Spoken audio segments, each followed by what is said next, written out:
I barely travel. Most of my friends and family are monolingual. So, how do I manage to speak 3 languages?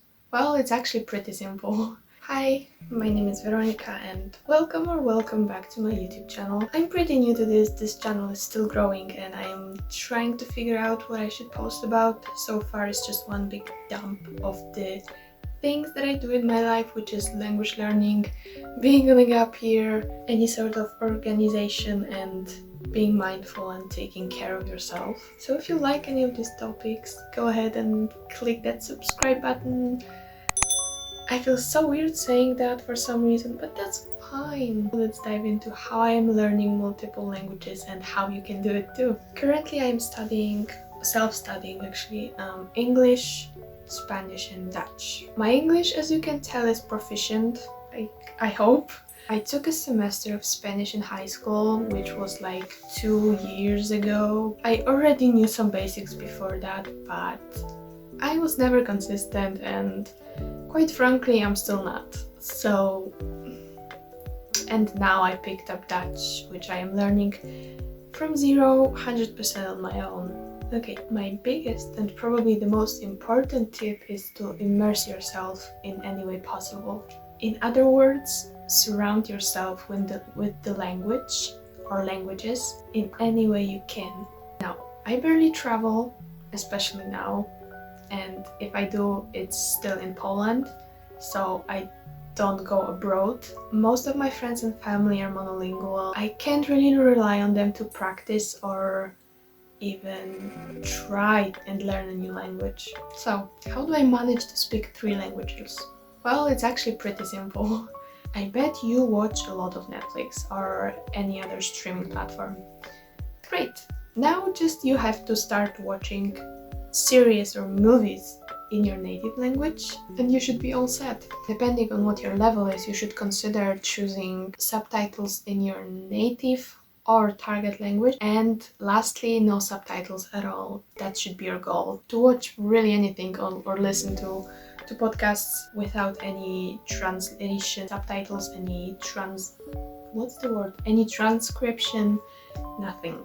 In my case, when I watch something in English, I don't use any subtitles, or I put those in English depending on what accent they are speaking. For Spanish, I do either Spanish or Polish subtitles. But what if you just started learning a new language and you do not understand any single word? In that case, what I recommend you do is listen to short podcasts, like 2 or 3 minutes. Can be a little bit longer, but don't overwork yourself in the beginning because you're gonna be like, yes, I can do this, I can go through a half-an-hour podcast, and then you do nothing because you overworked yourself. So don't start like that. Start with the short ones. It's better for you and for your brain to acknowledge a new language. So what you want to do is to pick out a short podcast, find a transcription to that, highlight the new words or those that are commonly used or repeated the most, and then write them down and translate them. You can also translate the whole podcast from beginning to end. That's what I like to do. And then I highlight the words and write them down and just practice them. That way you can get familiar with commonly used vocabulary from the words that they are using on a day-to-day basis. This way you won't only learn new vocabulary but also practice writing and listening skills. I do that with Dutch and it's doing wonders. It is. I'm actually starting to understand things, so that's a good thing. To organize your studies, I suggest using separate notebooks or binders, folders, really anything to help you keep in order your notes. I like to use folders because it lets me separate everything. I like to have separate chapters for tenses, for grammar itself, for vocabulary, reading, writing, and everything else I can come up with. But you don't have to do that. You can just find something what works best for you. You can start with one notebook. Apart from that, I have one notebook when I plan all of my studies and track progress of them. If you aren't sure where to start, I would just try out a couple of things and see what works best for you. Remember, it's a process. You can't just do it overnight. Some people like to do it digitally, some people like to do it on paper, and I like to mix them both up. That just gives me the balance that I need, I guess. If you're watching this video, you're probably a self-learner, and even if you're not, you are in all likelihood looking for resources outside of what your school is providing you. And I feel you, I was doing the same thing. The biggest mistakes people make, including me, is looking for too many ways or apps, websites, notebooks, books, anything that they could use. If you do that, you will likely end up doing nothing because you will just be too overwhelmed with all the sources you gathered for yourself. Start small, pick 1 to 3 sources, make the base and then expand it with time.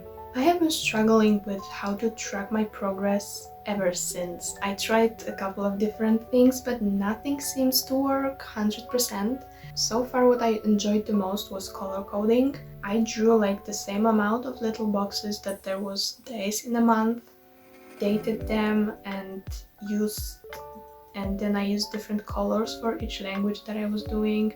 For example, I think I did purple for Dutch, red for Spanish, and like greenish for English. On the next pages, I would do an overview of each month and I would write what I studied. Now, the color coding itself was pretty okay. I could see how many days I spent on doing what language. Overview, on the other hand, didn't give me much. I was thinking of moderating it a little bit to like add how many hours I spent, or to write down in more detail what I actually did and how well I understood what I've taught myself.